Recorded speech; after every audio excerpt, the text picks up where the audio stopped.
وكذلك أنزلناه حكما عربيا ولئن اتبعت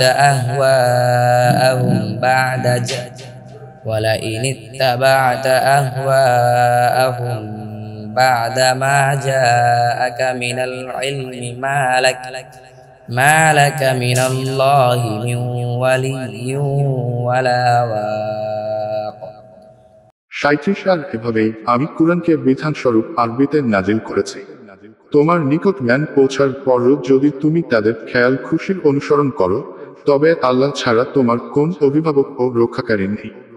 ولقد أرسلنا رسلا من قبلك وجعلنا لهم أزواجا وذرية وما كان لرسول أن يأتي بآية إلا بإذن الله لكل أجل كتاب ৩৮ সাল অবশ্যই তোমার পূর্বে আমি রাসূলদের প্রেরণ করেছি এবং তাদেরকে দিয়েছি স্ত্রী ও সন্ততি। আর কোন রাসূলের জন্য এটা সম্ভব নয় যে আল্লাহর অনুমতি ছাড়া কোন নিদর্শন নিয়ে আসবে। প্রতিটি সুনির্দিষ্ট সময়ের জন্য রয়েছে লিপিবদ্ধ বিধান।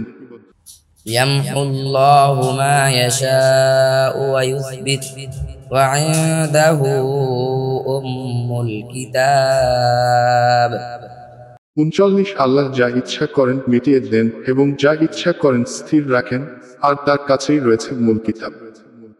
وإما نرينك بعض الذي نعدهم أو نتوفينك فإنها عليك البلاغ وعلينا الحساب ৪০ আর যে প্রতিশ্রুতি আমি তাদেরকে দিচ্ছি, যদি তার কিছু তোমাকে দেখাই অথবা তোমার মৃত্যু ঘটাই, তাতে কিছুই আসে যায় না। তবে তোমার কর্তব্য কেবল পৌঁছে দেয়া আর আমার দায়িত্ব হিসাব নেয়া।